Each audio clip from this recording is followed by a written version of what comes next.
라스베이거스 총격 참사로 소총 자동화 장치 범프 스탁 금지 법안이 발의됐습니다. 뉴욕시 공립학교 교내 무기류 반입이 48%나 증가했습니다. 취업 프로그램 예산이 중단 위기를 맞으면서 뉴욕주 저소득층 아동 30만 명이 보험을 잃게 됐습니다. 펩사 신청 첫날 하루에만 24만여 명이 신청을 한 것으로 나타났습니다. 맨해튼 포트 오소리티 버스 터미널 내 와이파이 서비스가 터미널 전체로 확대됐습니다. 이상은 이 시각 주요 뉴스입니다. 여러분 안녕하십니까? KBN 뉴스입니다. 사후 약방문 사건이 터지고 나서야 해결에 급급합니다. 소총 자동화 장치 범프 스탁 금지 법안이 발의됐습니다. 그보다 근원적인 문제가 해결되어야 할 듯합니다. 라스베이거스 총기 난사 사건의 범인 스티븐 패독의 호텔방에서 소총 자동화 장치 범프 스탁 2개가 발견됐습니다. 범프 스탁은 반자동 무기를 자동화로 바꾸면서 기관총처럼 연사가 가능하고 1분에 400발에서 최대 800발까지 발포할 수 있습니다. 이번 총기 난사 사건이 대량 살상으로 이어질 수 있도록 한 것입니다. 4일 다이앤 파인스타인 연방 상원 의원은 범프 스탁의 수입과 판매, 제조, 유통, 소지를 금지하는 법안을 발의했습니다. 1986년 개정된 총기법은 기관총과 폭발물은 일반인이 소지할 수 없고 알코올, 담배, 총기, 폭발 전문 단속반의 특별 허가를 받도록 했습니다. 하지만 범프 스탁은 이러한 법이 개정된 후 제조되기 시작해 현재 이에 대한 규제가 없는 실정입니다. 범인 스티븐 패독은 이러한 법의 허점을 악용한 것입니다. 파인스타인 의원은 누구도 일반 총기를 기관총으로 개조할 수 없도록 해야 한다고 밝혔습니다. 2016년 네바다주는 총기 구매자 전력 조회 법안을 아슬아슬하게 통과시켰습니다. 역대 최대 총기 참사가 터졌지만 여전히 총기 규제는 쉽지 않을 것이라는 전망이 나오고 있습니다.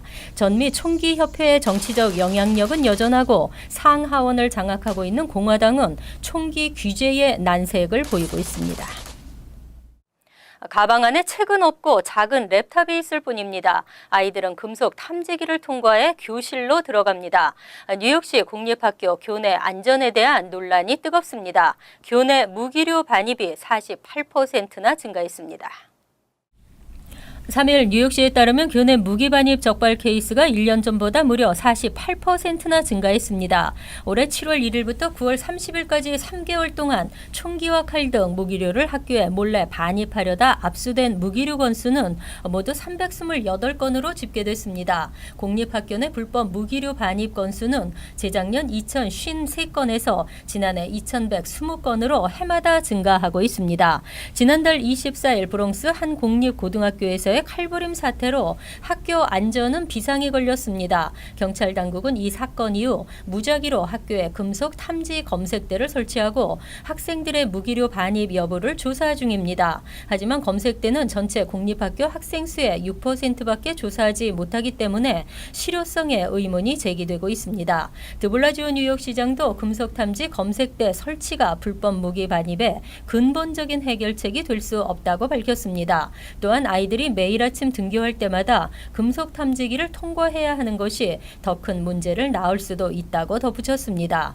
한편 뉴욕시 공립학교 모든 교사는 이달 중순부터 교내 왕따 및 폭행에 대처하기 위한 교육 프로그램을 의무적으로 듣도록 했습니다.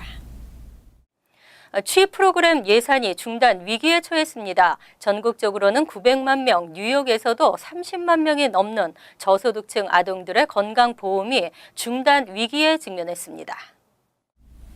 지난 9월 30일 2017 회계년도가 마감됐지만 연방의회는 취업 예산에 대한 재승인을 하지 않았습니다. 취업 혜택을 받아온 전국의 900만 명 저소득층 어린이들이 무보험자로 전락할 수 있다는 우려가 나오고 있습니다. 뉴욕에서도 33만 명이 해당되는 것으로 나타났습니다. 지난 1977년부터 운영되고 있는 취업은 메디케이드 빈곤선보다는 수입이 많은 연방 빈곤선 400% 이하 가정에게 각종 헬스케어 서비스를 이용할 수 있도록 있도록 하는 제도입니다. 특히 어린이와 임산부 여성에게 정기 건강검진과 예방접종, 처방전, 치과, 안과 검진, 응급실 등이 해당되며 무료 또는 저렴한 가격으로 서비스를 받을 수 있습니다. 본인 부담금을 내는 경우에도 전체 부담금이 연 가구소득의 5%를 넘지 못하도록 하고 있습니다.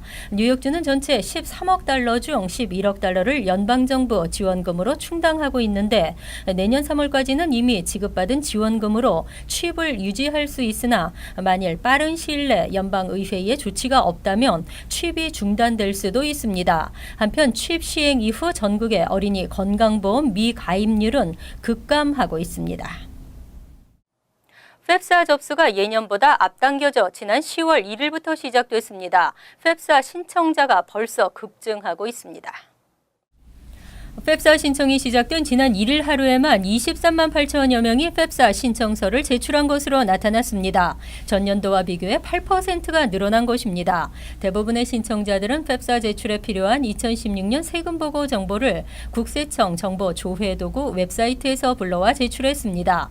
교육부는 올해부터 이 과정에서 제3자가 세금 관련 내용들을 볼 수 없도록 보안을 강화했습니다. 펩사 신청은 매년 2천만 건 이상이 접수되고 있으며 1,200억 달러의 연방 그랜트가 학자금과 워크 스터디 펀드 등의 다양한 형태로 제공되고 있습니다. 펩사 신청은 웹사이트에서 온라인으로 작성할 수 있고 스튜던트 에이드 웹사이트에서 아이디를 만들어 필요한 정보를 제공하면 각 학교는 해당 정보를 이용해 신청자의 자격 유무와 그랜트 규모 등을 결정하게 되는 것입니다. 펩사 신청은 영주권자 이상의 신분으로 GPA가 2.0을 넘으면 신청할 수 있고 연방정부 마감일은 6월 30일이지만 주별 마감일이 다르기 때문에 반드시 마감일을 넘지 않도록 주의해야 합니다. 그리고 이후 합격한 대학에서는 재정 보조 검토를 통해 지원을 하게 됩니다. 은행들이 각종 수수료를 주요 수입원으로 삼고 있다는 지적입니다. ATM 수수료, 초과 인출 수수료 등이 서민들에게 지나친 부담이 되고 있습니다. 뉴욕은 ATM 사용료가 높은 도시 2위로 나타났습니다. 금융정보 사이트 뱅크레이닷컴에 따르면 뉴욕의 ATM 평균 수수료는 5달러 14센트로 나타났습니다. 전국 대도시 25개 중 ATM 수수료가 가장 비싼 곳은 피츠버그로 5달러 19센트로 나타났으며 뉴욕은 그 뒤를 이은 두 번째로 조사됐습니다. 워싱턴 DC와 클리브랜드는 각각 5달러 11센트로 그 뒤를 이었습니다. 25위를 차지한 수수료가 가장 저렴한 도시는 텍사스 달라스로 4달러 7센트였습니다. 전국 평균은 4달러 69센트였는데 이는 지난해보다 2.6%, 10년 전보다는 55% 상승한 수치입니다. 또 체킹 계좌에서 돈을 인출 또는 결제할 때 잔고가 인출금보다 적을 경우 부과되는 초과 인출 수수료는 뉴욕이 34달러 63센트로 4위에 올랐습니다. 전국 평균은 33달러 38센트입니다. 1위는 35달러 30센트를 부과하는 필라델피아로 나타났습니다. 다음은 볼티모어로 35달러 25센트를 기록했으며 3위는 마이애미 34달러 64센트였습니다. 이러한 수수료가 일반 서민들에게는 지나친 재정적 부담을 지우고 있다는 비판도 제기되고 있습니다. 퓨 자선재단이 지난해 발표한 자료에 따르면 밀레니얼 세대 4명 중 1명은 매달 주급에 맞먹는 돈을 초과 인출 수수료로 내고 있는 것으로 나타났습니다. 뉴욕은 각종 최고를 휩쓸면서도 와이파이는 세계 7대 도시 중 최악이라는 오명을 벗지 못하고 있는데요. 맨해튼 포트 오서리티 버스 터미널 내 와이파이가 개선됐습니다. 지난 3일부터 맨해튼 포트 오서리티 터미널 내 새로운 무선 인터넷 서비스가 터미널 전체로 확대됐습니다. 터미널 1층과 2층 일부 지역에서만 가능했던 무선 인터넷이 새 시스템 도입으로 승강장 등 터미널 전체에서도 가능하게 된 것입니다. 뉴욕 뉴저지 항만청은 무선 인터넷 사용이 원활해지면서 뉴저지 트랜짓이 제공하는 버스 출도착 알림을 스마트폰을 통해 쉽게 확인할 수 있고 스마트폰 애플리케이션을 이용한 승차권 구입 수입도 보다 용이해졌다고 설명했습니다. 맨해튼 포트 오서리티는 연평균 이용객이 6,500만 명에 달하는 전 세계에서 가장 붐비는 버스 터미널입니다. 하지만 지어진 지 60년이 넘으면서 시설이 노후화되고 음영 지역이 많아 그동안 스마트폰 이용자들의 불만이 끊이지 않았습니다. 지난 2014년부터는 무선 인터넷 서비스가 제공되기 시작했지만 제한적이어서 불편은 이어져 왔습니다. 앞으로는 24시간 와이파이가 제공되고 30분은 무료, 이후부터는 유료입니다. 한편 항만청이 진행하고 있는 터미널 시설 보수 계획은 9천만 달러를 투입해 무선 인터넷 서비스를 향상시켰으며 화장실과 환기시설, 승강장 등은 개선 중입니다.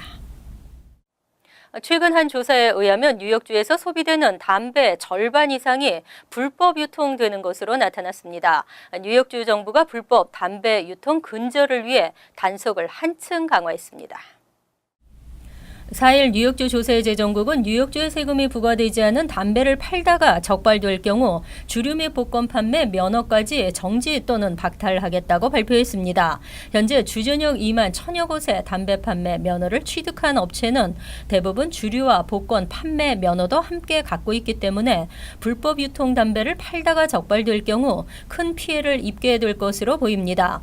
조세재정국은 불법 담배 유통을 근절하기 위해 주 복권국 및 주류국 과 연계해 해당 규정을 마련하게 됐다고 밝혔습니다. 뉴욕이 전국에서도 가장 불법 담배 유통 비율이 높은데 이는 담배 한 갑당 4.35달러의 특별 소비세를 부과하는 등 세금이 높고 또한 뉴욕시는 주정부 세금에 1.50달러를 추가해 한 갑당 5.85달러의 세금을 부과하고 있기 때문입니다.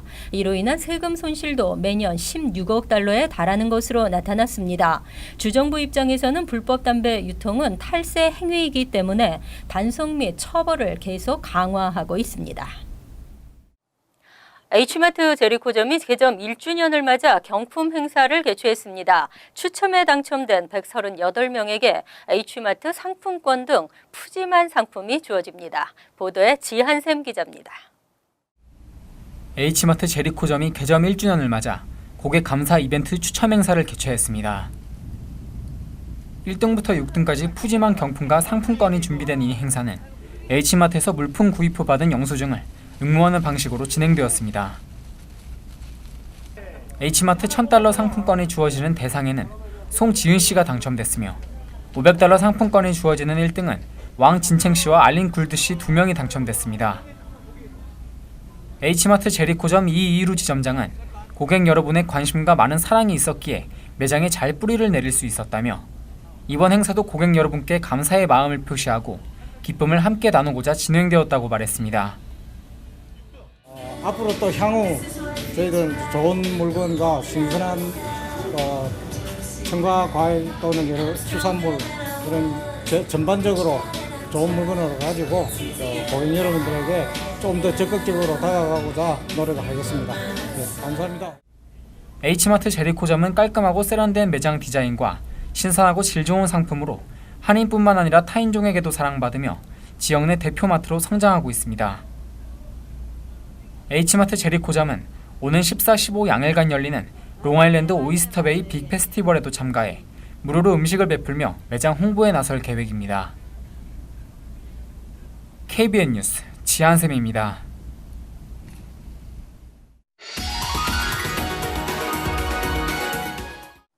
이어서 LA 지역 한인사회 소식입니다. LA가 2026년 월드컵 개최지 선정에 한 발짝 더 가까워졌습니다.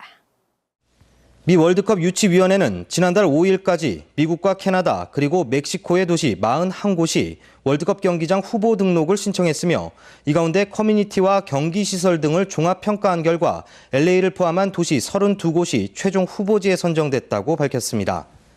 이에 따라 최종 후보지에 오른 시 관계자들은 다음 달 13일부터 일주일 동안 휴스턴에서 개최되는 2026 월드컵 운영위원회 실무회의에 참석해 월드컵 유치에 대한 홍보 활동을 진행할 계획입니다. 한편 국제축구연맹 피파는 현재 2026 월드컵 개최지로 모로코나 미국, 캐나다, 멕시코 공동 유치 방안을 고려하고 있으며 북중미 지역에서 월드컵이 개최될 경우 미국 내 월드컵 개최 도시는 12곳으로 확정될 예정입니다. 미 대학생들을 대상으로 한국의 농식품을 홍보하는 행사가 LA에서 개최됐습니다. 한국농수산식품유통공사 AT는 오늘 캘스테이트 LA 캠퍼스에서 젊은 층의 선호도가 높은 과자, 음료, 김밥, 불고기 등 다양한 한국 농식품 시식 행사를 개최하고 미래 한식 소비층을 확보하기 위한 홍보 행사를 진행했습니다. 오늘 행사는 미래 소비자인 대학생을 대상으로 우리 한국 식품과 문화를 홍보하기 위하여 캘스테이트 LA 한인사회연구소와 공동으로 이번 행사를 준비하게 되었습니다. 저희가 이 행사를 작년에도 개최하였지만은 상당히 반응이 좋아 올해는 행사 규모를 확대하였고 작년에는 저희가 한국 식품만 홍보하였지만은 금년에는 한국 문화와는 협조로 한국 문화를 같이 홍보하게 되었습니다. 특히 오늘 행사인 사물놀이와 태권도 그리고 한복 등 한국 전통 문화를 소개하는 다양한 이벤트도 마련됐습니다. 간추린 소식입니다. 3일 뉴저지 퍼세이 카운티 검찰에 따르면 프로스펙 파크에 거주하는 14세, 15세 학생 2명은 헤일돈 소재 맨체스터 리저널 고등학교와 프로스펙 파크 스쿨 넘버1 등 학교에 폭발물이 설치됐다고 911에 신고했습니다. 신고를 받고 출동한 셰리프 폭발물 처리반은 두 곳의 학교 학생들을 긴급 대피시키고 폭발물 수색을 벌였으나 거짓 신고로 드러났습니다. 학생들은 거짓 신고로 체포됐습니다. 지난 3일 뉴저지 트랜짓은 글래드스톤 브랜치의 긴급 안전점검으로 인해 모리스 에섹스 노선의 열차 운행을 전면 중단한다고 밝혔습니다. 이날 이후 출근길 승객들은 큰 불편을 겪고 있지만 뉴저지 트랜짓은 긴급 안전점검의 이유에 대해 밝히지 않았습니다. 뉴저지 트랜짓 직원에 따르면 선로와 맞닿은 오래된 담장이 무너지기 시작하면서 잔해가 선로로 떨어지기 때문으로 알려졌습니다. 오는 26일 낮 12시부터 오후 4시까지 팰리세이드 파크에 위치한 뉴저지 한인회관에서 영사관 순회 영사 업무가 실시됩니다. 여권 발급 신청, 영사 확인, 가족관계 등록 및 발급, 병역과 국적 관련 업무 등이 시행됩니다. 이외 운전면허 갱신과 범죄 경력 확인, 출입국 사실, 여권 발급 기록 서비스도 제공됩니다. 사전 예약할 것이 권고됐습니다. 오는 21일 오전 9시부터 3시까지 퀸즈 자메이카 소재 그레이터 알렌 AMC 교회에서 경범죄 티켓 3연 행사가 진행됩니다. 퀸즈 검찰, NYPD, 국선 변호사단체 리걸 에이드 소사이어티 등이 공동 후원하는 이번 행사는 가벼운 규정 위반 등으로 법원 출두 티켓을 받았으나 날짜를 기억하지 못하거나 또는 개인적인 일정 등으로 참석하지 못해 수배 영장 등을 받은 사람들이 참여할 수 있습니다. 환율과 증권 소식입니다.